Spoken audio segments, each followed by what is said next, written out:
आइए मित्रों, विट्ठल दास मोदी जी क्या कहते हैं।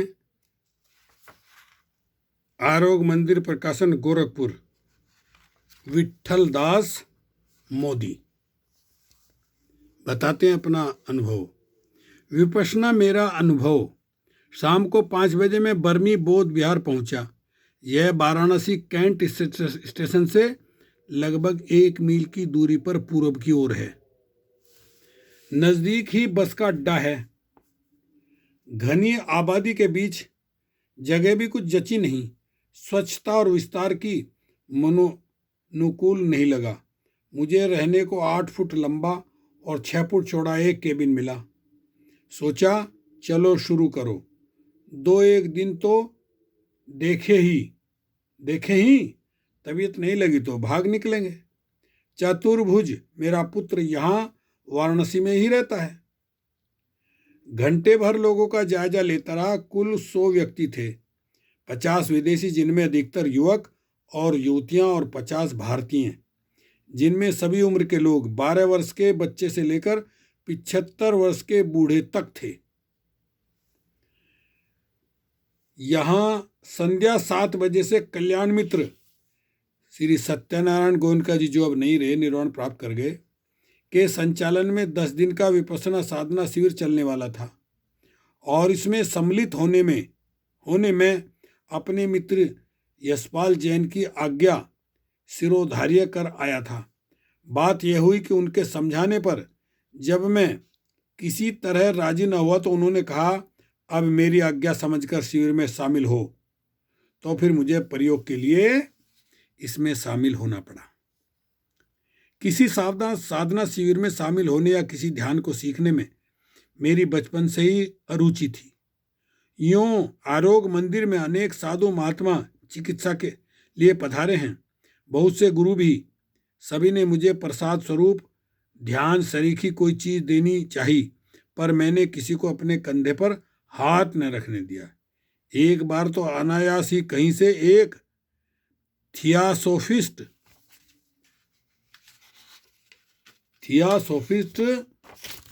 भद्र महिला मुझे राह दिखाने आ गई थी। आते ही उन्होंने मुझसे एकांत चाहा और मेरे पूर्व जन्म की कथा कहने लगी। उन्होंने मुझे बड़ी ऊंची आत्मा साबित किया और रात को सोते समय सोचने की कुछ विधि बताई गई, जिससे कि मैं लोक कल्याण के मार्ग पर अग्रसर हो सकूं। जैसे वे आई थी वैसे उठकर चली गई।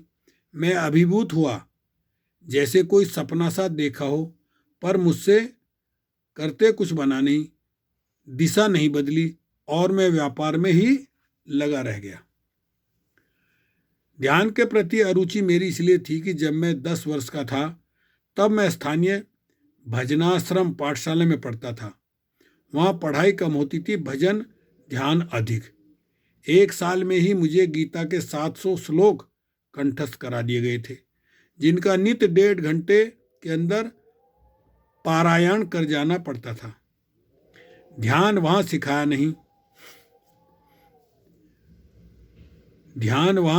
नहीं कराया जाता था। आध घंटे के लिए एक आसन पर बैठा दिया जाता। आज्ञा होती, आंख बंद करो, नाक के अग्रभाग को देखो और भगवान चतुर्भुज के वहाँ दर्शन करो। भगवान चतुर्भुज वे जो हमें गीता पढ़ाई जाती है उसमें छपे थे। मैं सोचता, भगवान छप कैसे सकते हैं? वे मुझे बूढ़े और गहने लदे पुरुष लगते। उनको देखते रहना मेरे लिए ऐसा ही उठता। पर मेरी शरारतों ने काम किया और मैं भजनाश्रम से निकाल दिया गया। फिर मेरे पिताजी ने मेरा दाखिला एक अंग्रेजी स्कूल में करा दिया और मैं ध्यान करने से बच गया। देखिए, थोड़ी ही देर में गोयनका जी पधारे। बर्मी लुंगी कमीज पहने, गेहुआ रंग, थोड़ा भारी शरीर, साथ में उनकी धर्मपत्नी। वे मुझे एक सदग्रस्त लगे। गोयनका जी बर्मा निवासी हैं। उनकी मातृभूमि बर्मा है। जवानी में ही भयंकर सिरोपीड़ा, माइग्रेन होने लगी, जिसकी चिकित्सा बर्मा में न हो सकने पर 4 मास तक घूम घूम कर इन्होंने स्विट्जरलैंड, जर्मनी, इंग्लैंड, अमेरिका और जापान में कराई, पर लाभ न हुआ।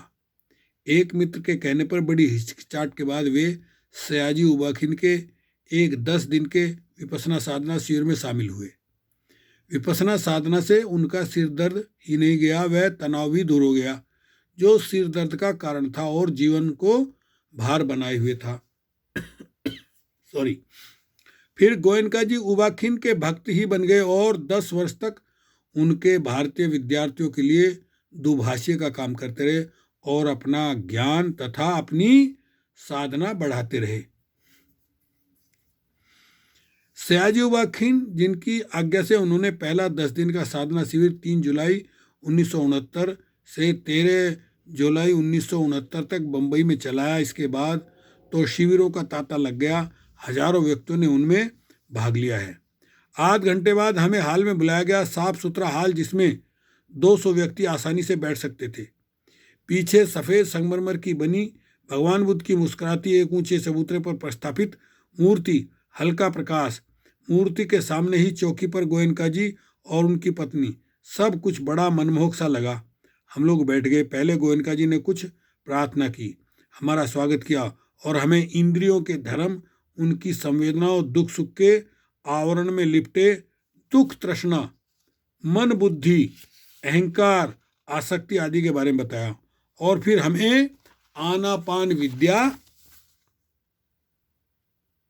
आनापान अर्थात नाक से आती सांस और नाक से जाती सांस को देखना, उस पर मन केंद्रित करना। फिर तो लगने लगा कि जो वायु हम नाक द्वारा खींचते हैं वह ठंडी है और जो छोड़ते हैं वो गर्म है। धीरे धीरे आती जाती सांस की टकराहट हम ओष्ठ के ऊपरी भाग पर महसूस करने लगे। फिर वहाँ की रोमावली लहराने लगी। स्पर्श स्थान बहुत छोटा हो गया। इस प्रकार हमने मन को एक सूक्ष्म स्थान पर एक प्रक्रिया में केंद्रित करना सीखा। यह तीसरे दिन दोपहर तक हो गया। 3 दिन प्रातः 4 बजे नींद छोड़कर उठना होता और सोते रात को 10:15 बजे। इस बीच नित्य 12 घंटे ध्यान करना होता और अंतिम ध्यान के समय के बाद कल्याण मित्र का 1 घंटे का प्रवचन होता।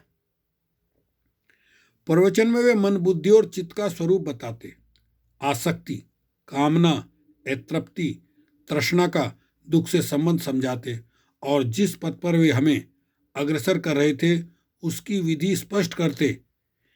दिन में बारी बारी से प्रत्येक व्यक्ति से बात करके उसकी प्रगति समझाते और उनकी कठिनाई को दूर करने की विधि बताते। सुबह 6:30 बजे दलिया और दूध का नाश्ता मिलता। 11 बजे भोजन में सब्जियों की अधिकता थी, घी तेल का नाम नहीं, मसाले में सिर्फ नमक को शाम को 5 बजे चाय, दूध और रात को दूध और उसके साथ एक अमरूद और एक केला मिलता। भोजन स्वच्छ, सात्विक और हर दृष्टि से स्वास्थ्यकर था। तीसरे दिन संध्या के समय में हमें विपश्यना सिखाई गई। विपश्यना अर्थात अपने को विशेष विधि से देखना। नासिका से आती जाती सांस पर केंद्रित मन को हम शिरोभाग पर ले गए, सारे सिर पर उसे धीरे धीरे फिराया, फिर मुख पर, तब गर्दन पर और तब छाती एवं पीठ पर भी, फिर हाथों तथा पैरों पर। इसी विधि से हम उसे सिर पर वापस ले गए। अनेक अनुभूतियां होती रहीं, कहीं वेदना, कहीं स्फुरण, कहीं कंपन। मंत्र मिला था, जो महसूस हो वह न प्रिय लगे न प्रिय, हमें केवल उसे देखें, इससे न छुटकारा चाहे न रखना। ये केवल नदी के बहाव की भांति है, जो बहाव आए उसे केवल देखें। बहाव टिकने नहीं आता, वह अनित्य है। इन बहावों को हम अनित्य कह आगे बढ़ते रहते। केंद्रीयकरण के लिए प्रशिक्षित मन को हम शरीर की त्वचा तक ही नहीं, अंदर तक ले जाते। परिणाम यह हुआ कि शरीर में जगह जगह या पूरे शरीर में एकत्र मन टूटने लगा। उसकी आग छूटने लगी, वह नष्ट होने लगा और लोगों के शरीर मल से विलोडित होने लगे। शरीर में जगह जगह दर्द होता, ज्वर सा लगता, कईयों को मिचली आने लगी, नशा सा छा गया, नींद गायब हो गई। पर इन सब का अनित रूप हम समझ चुके थे, अतः किसी ने धैर्य नहीं छोड़ा। मेरे लिए यह समझना ज़्यादा आसान था। यह सब प्राकृतिक चिकित्सा की प्रक्रिया के समान था, जिसमें चिकित्सा चलने पर विजातीय द्रव्य उभार के रूप में निकलते हैं और निकलते समय कष्टकर होते हैं, पर निकल जाने के बाद शरीर को स्वच्छ और स्वस्थ बना जाते हैं। किसी की हालत ज़्यादा खराब होने पर कल्याण मित्र को, साधक को शांत करने के लिए उसके पास बैठना होता था और वे उसकी मंगल कामना करते थे। विपश्यना की प्रशिक्षा के बाद मंगल कामना करना अंतिम पाठ था। जिनको मैंने शरीर, वाणी या चित्त से नुकसान पहुंचाया है वे मुझे क्षमा करें। जिन्होंने मुझे मन, वाणी या शरीर से कष्ट या नुकसान पहुंचाया है उन्हें मैं क्षमा करता हूँ।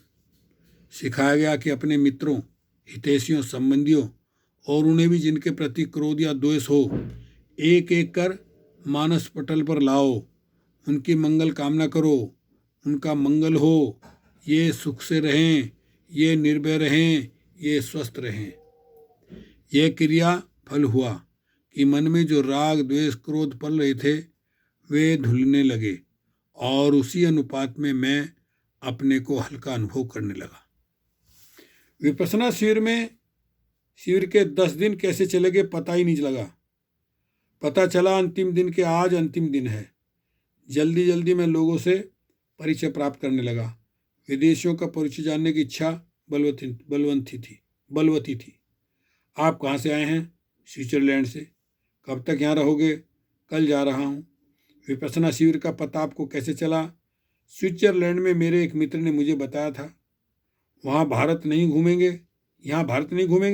मेरा काम हो गया। मैं जो चाहता था वो मैंने पा लिया। बहुतों से पूछा, वे किसी न किसी के बताने पर आए थे। सभी संतुष्ट और शाश्वत से लगे। वे कुछ खोज रहे थे जो उन्हें मिल गया था।